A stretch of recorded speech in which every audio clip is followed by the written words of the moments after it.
लेकिन दोस्तों छठवीं मौसम फखर में खुश आमदीद। अदलिया और सियासतदानों के दरमियान एक नई रस्साकशी शुरू होने वाली है, एक नई जंग का आगाज होने जा रहा है। और हैरत की बात यह है कि इस लड़ाई की वजह जनाब बनने जा रहे हैं chief justice of Pakistan mister justice काजी फायज ईसा साहब। है ना हैरानी की बात कि जस्टिस काजी फायज ईसा साहब का नाम तो इस वजह से जाना जाता है कि जनाब वो आइन पसंदी के लिए अपनी मिसाल आप हैं। लेकिन ये जो आइन पसंदी है जनाब जस्टिस काजी फायज ईसा साहब की, ये पाकिस्तान के बहुत ही मोतबर सियासतदानों के ऊपर बिजली बन के गिरने जा रही है। और इसकी वजह है जनाब जस्टिस काजी फायज ईसा साहब का एक फैसला जारी ना करना। भला कौन सा, ये एक इंपॉर्टेंट सवाल है। और खासतौर पर मौजूदा सूरत हाल में जहां पर इस वक्त अदलिया और एग्जीक्यूटिव के दरमियान ना सिर्फ खौफनाक रस्साकशी है, बल्कि अदलिया के दरमियान भी जो ग्रुप्स हैं वो भी एक दूसरे को नीचा दिखाने के लिए सरगर्म अमल हैं। और इस सूरत हाल में जस्टिस काजी फायज ईसा साहब की तरफ से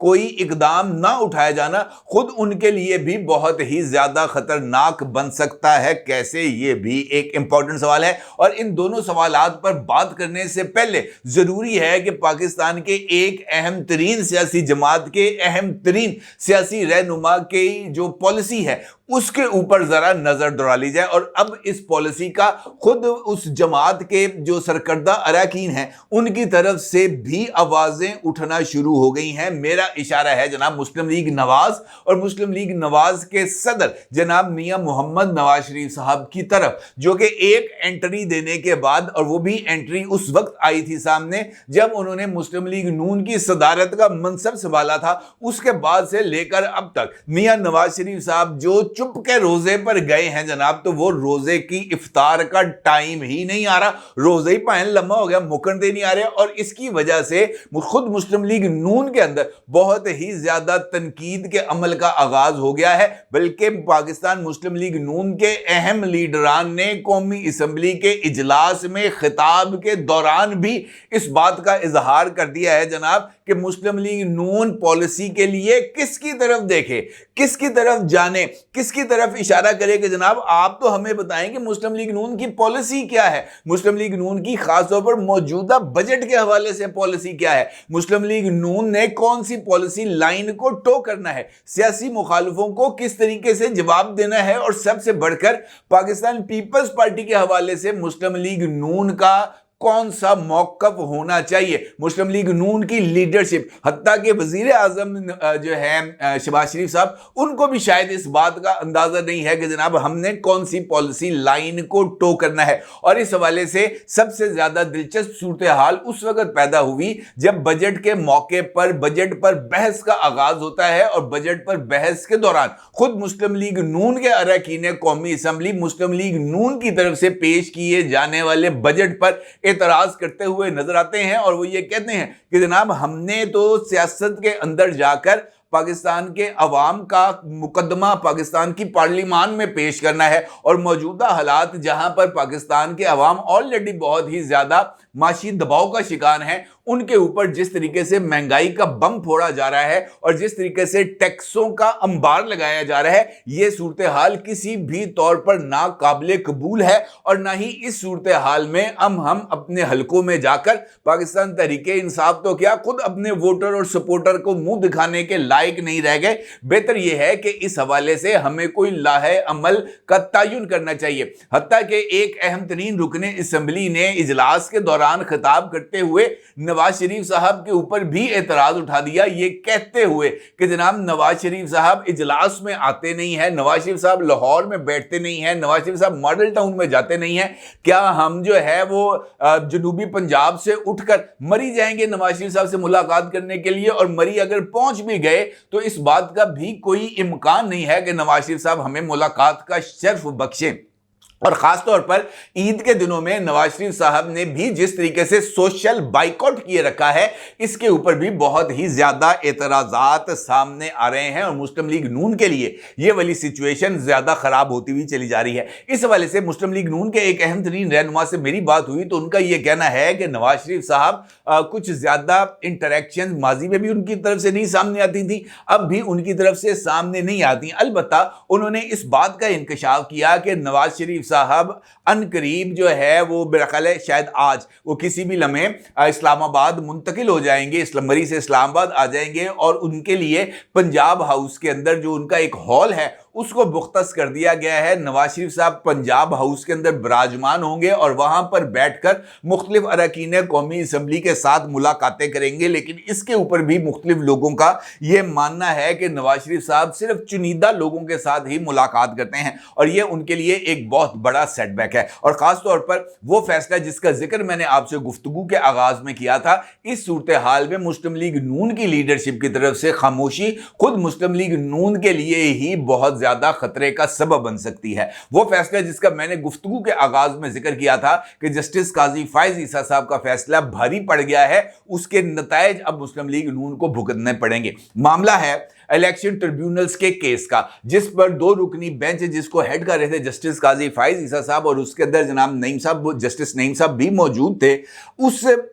जो बेंच था उसने कोई भी फैसला सादर किए बगैर इस केस को कम से कम एक लार्जर बैंक जो कि 5 जजेस पर मुश्तमिल होगा उसमें रेफर कर दिया था। अलबत्ता इलेक्शन कमीशन ऑफ पाकिस्तान की वो इस्तदा कि जनाब जब तक ये लार्जर बेंच नहीं बन जाता उस वक्त तक जो है वो हुक्म इम्तना जारी कर दिया जाए। चीफ जस्टिस मिस्टर जस्टिस काजी फायज ईसा साहब ने हुक्म इम्तना जारी करने की इस इस्तदा को जो कि इलेक्शन कमीशन ऑफ पाकिस्तान की तरफ से की गई थी उसको मुस्तरद कर दिया था। जबकि अगर आपको याद हो माजी में एक इसी तरह का एक बेंच तश्कील दिया गया था जिसको हेड कर रहे थे जनाब जस्टिस मंसूर अली शाह साहब और यह मामला था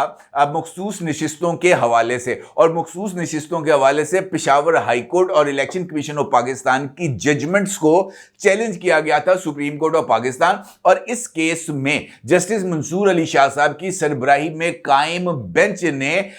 इस मुकदमे को लार्जर बेंच की तश्कील के लिए chief justice of Pakistan mister justice काजी फायज ईसा साहब को रेफर किया था। लेकिन उसके साथ साथ हतमी फैसला आने तक जो पेशावर हाई कोर्ट की जजमेंट है उसको भी मुअत्तल कर दिया था और उसके नतीजे में ये जो मखसूस नशिस्तों की हामिल जो जमातें थी उनको अपनी जो अक्सरियत है वो खोना पड़ी थी और मौजूदा हुकूमत कौमी असम्बली में 2/3 अक्सरियत से महरूम हो गई थी। असूली तौर पर देखा जाए तो जस्टिस काजी फायज ईसा साहब का यह फैसला दुरुस्त था कि चूंकि यह मामला अब हमसे बड़े बेंच में जाना है लिहाजा हुक्म इम्तना देना है या नहीं देना इसके लिए भी इख्तियार उसी लार्जर बेंच को होना चाहिए और इसी आइन पसंदी का मुजाहरा जनाब जस्टिस मंसूर अली शाह साहब को भी करना चाहिए था। लेकिन शायद उस वक्त उन्होंने यही फैसला जारी करना मुनासिब समझा। अब ये जो जजमेंट है लाहौर हाई कोर्ट की वो मुअत्तल नहीं हुई। इलेक्शन कमीशन ऑफ पाकिस्तान की इस्तदा हुक्म इम्तनाई के लिए ये भी मंजूर नहीं हुई। तो अब इसका मतलब ये है कि वो तमाम इलेक्शन ट्रिब्यूनल्स जो कि लाहौर हाई कोर्ट ने जस्टिस शाहिद करीम साहब के फैसले की रोशनी में कायम किए थे वो तमाम के तमाम ट्रिब्यूनल्स अपना काम करेंगे और उसका अमली सबूत आज उस वक्त सामने आया जब जस्टिस अनवार साहब की सरबराही में लाहौर हाई कोर्ट के इलेक्शन ट्रिब्यूनल ने नवाज शरीफ, मरियम नवाज, हमजा शहबाज, ओन चौधरी और अलीम खान को लाइन हाजिर करने का हुक्म दे दिया और इन तमाम अफराद के हल्काए इंतखाब से जो इलेक्शन कमीशन ऑफ पाकिस्तान है उससे ओरिजिनल फॉर्म 45, फॉर्म 47, फॉर्म 48 ना सिर्फ तलब कर लिए हैं बल्कि इसके साथ साथ इस हलकों से जीतने वाले तमाम अरकान कौमी असम्बली को और सूबाई असम्बली को इस बात की हदायत की गई है कि वो अपनी जीत के हवाले से भी बयान हल्फी अदालत के अंदर जमा कराए। यानी हर रुकने असम्बली को यह बात कही गई है कि जनाब आपने ये बयान हल्फी देना है कि आपने मेरिट के ऊपर और हकीकी अवामी नुमाइंदगी हासिल करते हुए इलेक्शन जीता है और आपने इलेक्शन जीतने के लिए किसी तरह की ना कोई धांधली की है और ना ही किसी तरह का कोई असर रसूख इस्तेमाल किया है। इसका मतलब यह है कि अगर किसी भी तरीके से जिस तरीके से ये बात की जा रही है कि फॉर्म 45 गलत बने थे, फॉर्म 45 सही बने थे, फॉर्म 47 से जीते हुओं को हरा दिया गया, इस तरह की जो चीज़ें हैं अगर वो عدالت کے اندر درست ثابت ہو جاتی ہیں تو نہ صرف یہ اراکین اسمبلی ڈی سیٹ ہوں گے بلکہ غلط بیان حلفی جمع کرانے کی صورت میں ان لوگوں کے خلاف مزید کارروائی بھی ہوگی اور یہ آرٹیکل 62 اور 63 کے تحت نااہل بھی قرار پائیں گے۔ اس کا مطلب یہ ہے کہ نواز شریف صاحب یا مسلم لیگ نون کی ٹاپ ٹیئر لیڈرشپ کو راستے سے ہٹانے کے لیے یہ والا پکا بندوبست کیا گیا ہے، یعنی گلیاں ہو جن سنجیاں وچ مرزا یار پرے، یعنی عمران خان کو مکمل طور پر کھلی چھوٹ اس وجہ سے دینی ہے کہ ان کے لیے کوئی بھی پراپر اوپوننٹ موجود نہ رہے اور مسلم لیگ نون اس ساری کی ساری صورتحال میں خلاؤں میں گھورتی ہوئی اور پتہ نہیں کس مدد کے منتظر ہے، یہ سمجھ میں نہیں آ رہی، کیونکہ اس وقت نہ مسلم لیگ نون کوئی بیانیہ بنانے کی پوزیشن میں ہے اور نہ ہی مسلم لیگ نون سامنے آ کر اس طرح کے اقدامات کو چیلنج کرنے کی پوزیشن میں ہے، جس کے نتیجے میں یہ جو ایمبیگوٹی ہے، یہ جو ابہام کی کیفیات ہیں، یہ بڑھتی ہوئی نظر آ رہی ہیں۔ اور جسٹس قاضی فائز عیسیٰ صاحب کی طرف سے اس معاملے کے اندر کوئی رول ادا نہ کرنا اور اس معاملے کو اوپن اینڈڈ چھوڑ دینا، یہ موجودہ صورتحال میں پاکستان مسلم لیگ نون کی اکثریت کے لیے بہت ہی زیادہ خطرناک ثابت ہو سکتا ہے۔ صرف ایک مثال آپ کی خدمت میں پیش کرتا ہوں۔ مریم نواز لاہور سے صوبائی اسمبلی کا الیکشن جیتی اور انہوں نے پاکستان تحریک انصاف یا سنی اتحاد کونسل کے حمایت یافتہ امیدوار میر شرافت کو انتخابات میں شکست دی اور اسی سیٹ کو انہوں نے نہ صرف ریٹین کیا بلکہ اسی نشست کے اوپر اس وقت وہ پنجاب اسمبلی میں موجود ہیں۔ میر شرافت نے مریم نواز کی کامیابی کو چیلنج کر دیا ہے اور ان کا یہ دعویٰ ہے کہ فارم 45 کے اندر وہ جیتے ہیں جبکہ فارم 47 میں مریم نواز کو جتایا گیا ہے۔ اب اگر ہم ایک لمحے کے لیے فرض کر لیں کہ میر شرافت صاحب جو ہے وہ فارم 45 کے میں جو تبدیلیاں ہیں یا اس کے اندر جو ہیر پھیر ہے مبینہ طور پر وہ ثابت کرنے میں کامیاب ہو جائیں یا عدالتی سہولت کاری جس طریقے سے جاری ہے اس عدالتی سہولت کاری میں انتخابی نتائج میں کسی جگہ پر فلوٹ لگ گیا ہے، کسی جگہ پر کٹنگ ہے، اس کی بنیاد پر الیکشن کمیشن فارم 45 کو متنازع قرار دیتے ہوئے فارم 47 کو رد کر دے تو اس کا نتیجہ کیا نکلے گا؟ اس کا نتیجہ یہ نکلے گا کہ مریم نواز ڈی سیٹ ہو جائیں گی اور مریم نواز کے ڈی سیٹ ہونے کا مطلب یہ ہے کہ پنجاب میں مریم نواز کی حکومت نہیں رہے گی اور یہ مسلم لیگ نون اور خاص طور پر نواز شریف صاحب کے لیے ایک بہت بڑا سیٹ بیک ہوگا۔ اور اس وقت اصل گیم یہی ہے کہ کسی نہ کسی طریقے سے پنجاب کو ڈی سٹیبلائز کیا جائے، پنجاب میں عدم استحکام لایا جائے، پنجاب میں مریم نواز کی حکومت کا خاتمہ کیا جائے تاکہ وہ ایجنڈا جو پاکستان تحریک انصاف نے سیٹ کیا تھا عدم استحکام کا، وہ ایجنڈا آگے بڑھ سکے اور کوئی مؤثر سیاسی قوت سامنے نہ رہ سکے جو پاکستان تحریک انصاف کا مقابلہ کر سکے۔ اور اس کے لیے جو عدالتی سہولت کاری ہے وہ بہت ہی زیادہ تیز رفتاری کے ساتھ نواز شریف صاحب کے خلاف عمران خان صاحب کو دستیاب ہے۔ اور آئین پسندی کی جو مثال ہے وہ اب مسلم لیگ نون کے لیے بھاری پڑتی جا رہی ہے۔ قاضی صاحب بلا شبہ ایک آئین پسند جج ہیں جب وہ اس بات کا اظہار کرتے ہیں کہ آئین بہت حد تک واضح ہے کہ الیکشن ٹریبیونلز کو تعینات کرنا 219 کلاز سی کے تحت الیکشن کمیشن آف پاکستان کی ڈومین ہے اور اس کے اندر کوئی ifs and buts نہیں ہے، اس کے اندر کوئی کنسلٹیشن نہیں ہے، اس کے اندر کسی جگہ پر اس بات کا ذکر نہیں ہے کہ لاہور ہائی کورٹ ہے، پشاور ہائی کورٹ ہے، کوئٹہ ہائی کورٹ ہے یا سندھ ہائی کورٹ ہے، اس سے مشورہ کرنا الجہاد ٹرسٹ کے فیصلے کے تحت لازم ہے۔ اگر اس جیسی کوئی چیز موجود نہیں تھی تو پھر جسٹس قاضی فائز عیسیٰ صاحب کو بھی بالکل ویسے ہی عمل کا مظاہرہ کرتے ہوئے الیکشن کمیشن آف پاکستان کے لیے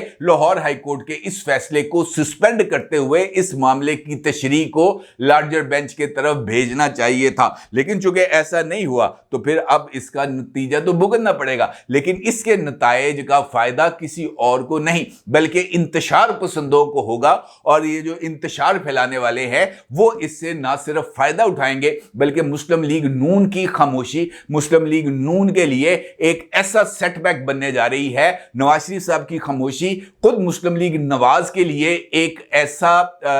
टोका बनने जा रही है जनाब जो मुस्लिम लीग नून की जो अवामी अहमियत है उसका भी गला काट के रख देगी। बेहतर यह है कि नवाज शरीफ साहब को मैदान अमल में आकर मुस्लिम लीग नून की क़यादत को अमली तौर पर संभाल कर एक पुरजोर अवामी बयानिए की तश्कील देनी चाहिए। लेकिन माजरत के साथ नवाज शरीफ साहब इस मामले में मुझे ऐसे लग रहा है जैसे वो 5000 नूरी साल पीछे हैं और उनको यहाँ तक आते हुए और इमरान खान का बयानिए का मुकाबला करने के लिए अपनी जो पॉलिसीज हैं और अपने जो रवैये हैं इसको तब्दील करना पड़ेगा अगर वो कर पाएं तो। अदरवाइज ये जो नताइज हैं ये हमारे सामने हैं और जो बहरान है वो हमारे दरवाजे को नॉक कर रहा है अगर कोई समझे तो। अपनी राय जरूर इज़हार कीजिएगा। आपको बहुत शुक्रिया। अल्लाह हाफिज।